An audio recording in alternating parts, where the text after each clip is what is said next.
4-color blade list, and his opponent, Jeph Foster, Natural Order Bug. No bug.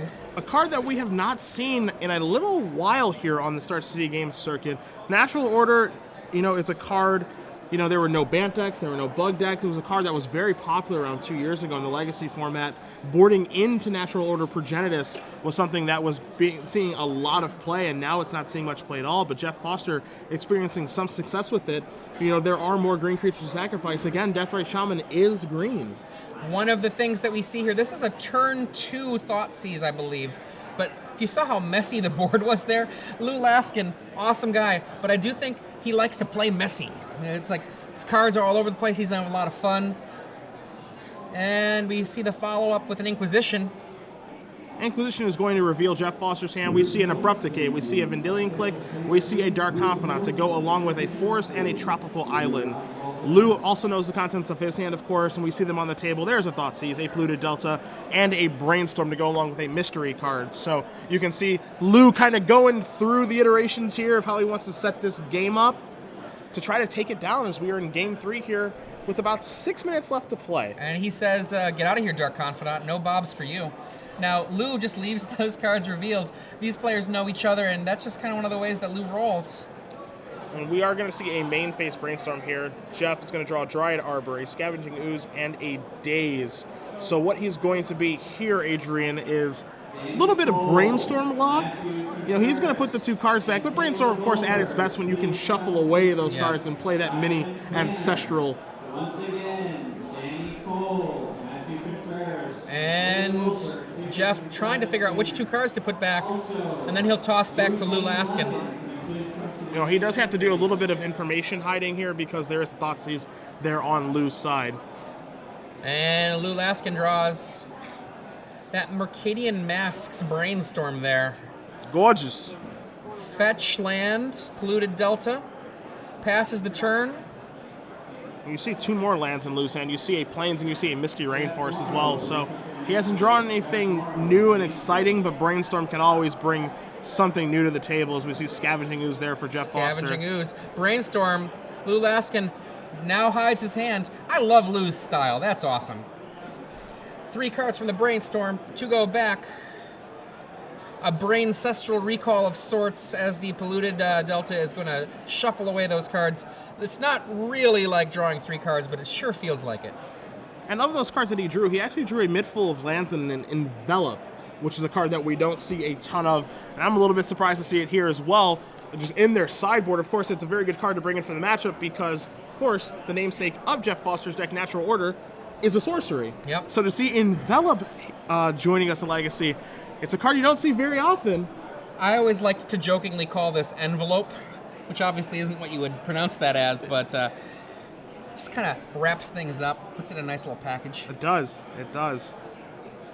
And we are going to see Jeph here shuffling Lou's deck. Lou's hand, of course, there is a Thoughtseize. There is the aforementioned Envelop. Almost got me to say Envelope. And lands to go along with another Brainstorm. Oh. Now, the existence of that Ooze, that's a real card. It's a scary card. And it resolves, it's in play. And now we're going to see a discard checking out his hand. Daze, Abrupt Decay, Vendilion Click. I believe, if I remember correctly, there is a little land on top of Jeff's deck that cannot make mana. I believe it is the Dryad Arbor. Yep, there will be a Dryad Arbor incoming here. There also will likely be a Scavenging Ooze attack. Not sure if we're going to see any, removal here with the Scavenging Ooze just yet, but he is taking a look there at Lou Laskin's graveyard. Cards that he can remove that are important, of course, are Snapcaster Mage. Boom! Gain 1 life, +1/+1. In for 3. Now, Jeph Foster returning the favor, leaving the Daze and the Abrupt Decay revealed. Just essentially, both of these players want to win. Neither of them wants to lose. And writing down your opponent's cards takes up time. I think these players have just basically agreed, you know what? I want to win. Do you want to win? I don't want to draw? Okay, well, let's save each other some time. Yeah. As we do see a Brainstorm here from Lou Laskin, he will do the Braincestral Recall game. Another Brainstorm, Abrupt Decay. We see a Thoughtseize in there as well. There's the Envelop. You know, Envelop not looking great right now. I wouldn't be surprised to have him shuffle this away. No threat of a natural order here. 2 instants, one of which is uncounterable in Jeph Foster's hand. Now, Lou is taking some time to think here, but that's a totally reasonable thing. This is a hard decision about what to keep. Well, brainstorming ain't easy. Brainstorm, one of the pieces of glue in this format. Deathrite Shaman hits the table. What you got in that graveyard? Let me see. Let's eat something. I'll eat my Bob. +1 life, +1/+1 counter. And we do see Jeph take his turn. He's going to draw a card. He's going to send in there with the Scavenging Ooze. Lou Laskin says, I'm not blocking, so you can do whatever you want, Jeph. But I'd prefer if you didn't draw black mana so you can turn that Abrupt Decay. Lou having an Abrupt Decay of his own, Adrian deciding, you know, do I want to kill that Scavenging Ooze? And it looks like he's decided not to. As now we see Jeph deciding what he wants to do.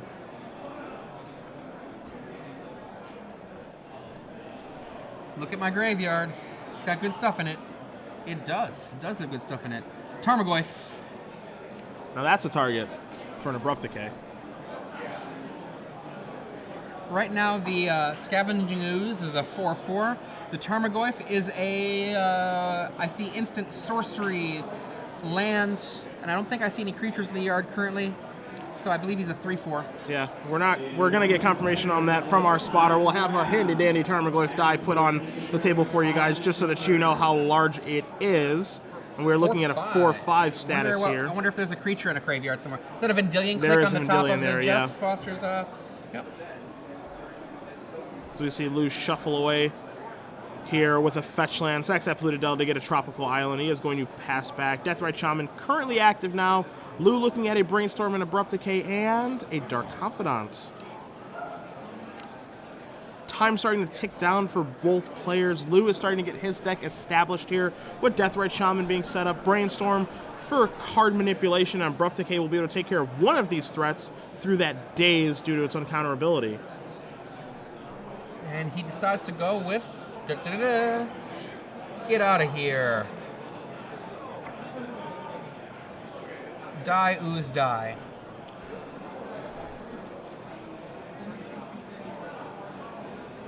Now, if you look at Lou Laskin's patience, he could have, at the end of turn, cast that Abrupt Decay by getting rid of both of his fetch lands. But now he gets to keep a fetch land in play and still have a Brainstorm. Yep. Very excellent patience from Lou Laskin. And we do just see Jeph Foster let that happen. It does pass back. Jeph removed the Vendilion click, so Lou changed the die, and he said, oh, there is still a creature down there, and the Scavenging Ooze that I just killed, so let's put that back up to a 4/5 Tarmogoyf. And that's what's attacking Lou right now. Lou fetches. He's going to get a green source and eat the Scavenging Ooze, I believe, here, to gain 2 life and shrink the Tarmogoyf by 1. Green-black, better than green-white. Gets a Bayou. Eats the Ooze.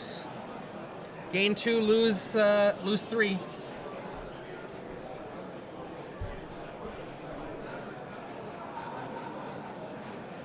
Now, it's an interesting question of whether or not he'll cast Brainstorm here. It would not be an optimal Brainstorm, but he is running out of time. Ooh, Deathrite Shaman. It's another source of damage there for Jeph. Jeph putting up a pretty good fight right now, honestly. Time is running low. Is that a Tarmogoyf? What did he just draw? I thought it was a green card. We see him looking over the grave. We see a Dark Confidant. We see a Brainstorm. We have a mystery card here. Could it be Life from the Loam? It is Life from the Loam. Okay. Oh, Doctor. Life from the Loam, not a bad draw here. He does need to find something to really be able to take care of that Tarmogoyf. Not sure what he's going to be able to do about that, as we do see Life from the Loam now. He's deciding, what other mana am I going to use to cast this with?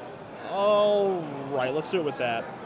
Going to get some lands back. Unsure if he's going to return any wastelands or not. And he does bring a wasteland back, so he can put Jeph into a bit of a wasteland lock here, Adrian. The question is it too late? Looking for something. Swords to Plowshares, perhaps. There are 4 of them in the deck, though Jeph Foster does have a Daze, so it would require the Deathrite Shaman to tap itself to make mana, or the Wasteland be put in play first. Did not find a Swords to Plowshares. What he did find with that Brainstorm, however, was a Ponder to go along with a Sword of Feast and Famine and another Deathrite Shaman. Now, of course, he does have some fetch lands in his hand from that Brainstorm, or excuse me, from that Life in the Loam, so he will be able to shuffle away some of the garbage, but again, he does need to find a spot remove spell for this Tarmogoyf. He needs to find one now. Now, he could start a chump plan with his Deathrite Shamans on this Tarmogoyf, but that's a road that ends quickly. And meanwhile, his opponent has a Deathrite Shaman to be able to stop the Life from the Loam, and also to start eking away at the last few life points that Laskin has. As we are going to see Deathrite Shaman considering attacking, a little surprising. I think he's actually removing a land to maybe cast that Dark Confidant in hand. Okay. There it is, the land. There's a Deathrite Shaman, and the 1 mana left for a Ponder. And you saw that he did Wasteland. You see that he did Wasteland that Tropical Island so that his Ponder could not be dazed. So strong play there by Lou, and one of the faster shuffles you're ever going to see with a Ponder. Shuffle, shuffle, shuffle. 2 land he knew he put back. 1 land after it. Away they go. Deathrite Shaman. It's going to eat something. I believe it's going to eat a land in order to make the Abrupt Decay work on the Deathrite Shaman that Laskin has back. And this is going to knock, after the Abrupt Decay, it's going to knock Lou down to, I believe, 1 life. 4/5. In with the Dryad Arbor as well. If the life totals are correct, this will knock Lou down to 1 life. Go to 1. This is an attack, putting him down to 1. As you guys do see the clock in the middle of the screen there, we're about to be under 1 minute. Ooh, Swords so to close. Plowshares. A very, very good draw here for Laskin. Now this is going to get interesting, because now he's staring down on Deathrite Shaman, who really, really, really wants to deal him those last 2 points of damage, but Jeph Foster doesn't have black mana. Tarmogoyf being problem number 1, Deathrite Shaman Adrian being problem 1A. Their Confidant being very risque. Oh boy. Blue's doing what he's got to do.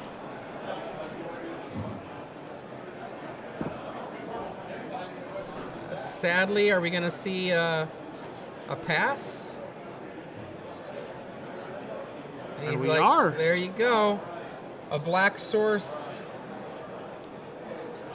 will start the activation of Deathrite Shaman, which Lou would have to use his own. Meanwhile, any of those creatures will win in an attack, but Lou does have a Swords to Plowshares in hand. Jeph draws his card. Jeph drew, I can't quite make it out. It's definitely a land. It is a tropical island. Makes him have an action for Daze. Daze is in hand. It's not in play, but they're just helping each other out with keeping cards that are known revealed.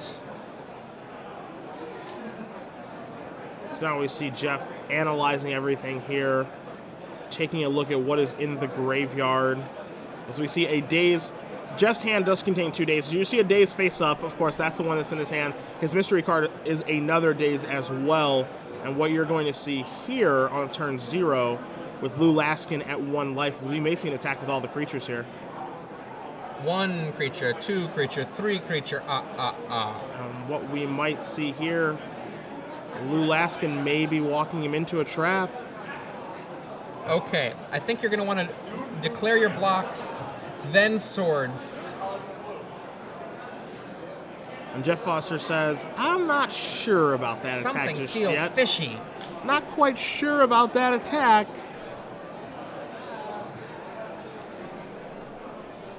Just the Tarmogoyf?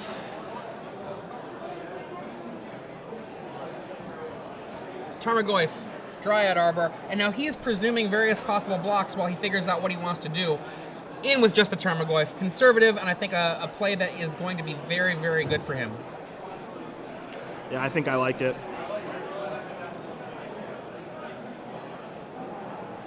Now, what this means is that he actually is forcing Lou Laskin to block with something because, well, Lou doesn't know that there are 2 dazes there, but the Deathrite Shaman of Lou's will not be able to make mana because Jeff's Deathrite Shaman will force that, or it will stop that from happening by targeting the same land. So now we're going to see Dark Confidant jump in front of that Tarmogoyf. And he just does it all straight up by itself.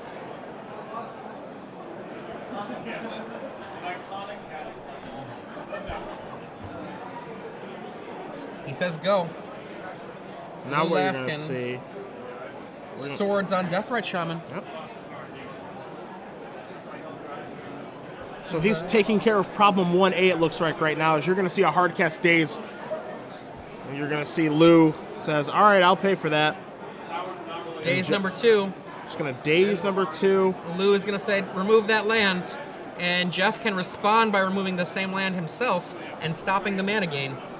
I believe he's asking of the judge if that's what happens. Oh, wait, he's got the... yeah, I believe that's what he's asking the judge right now. Yep, I'll remove it myself. No mana for you, Lou. The Source of Plowshares does not work. And now Lou draws his card. Lou draws a Stoneforged Mystic. Lou really needs to fade a Black Source here as we're on turn 1 of extra turns here for you guys in round 13 of 16 of the Star City Games Invitational. I am Cedric Phillips here with Adrian Sullivan. We are in Los Angeles. Lou Laskin, Jeph Foster in extra turns battling it out. Lou at 1, Jeph at a healthy 20. Lou trying to fight the good fight, trying to stay in this game, likely trying to play for the draw here. And just trying to figure out what can I do to stay alive. I have turns 1, 3, and 5 is what Lou's thinking. I need to make it through turns 2 and turns 4. And I have a fetch land, and that's not good when I'm at 1. Gains 2 life. Lets him go up to 3. And now a Stoneforged Mystic from Lou Laskin.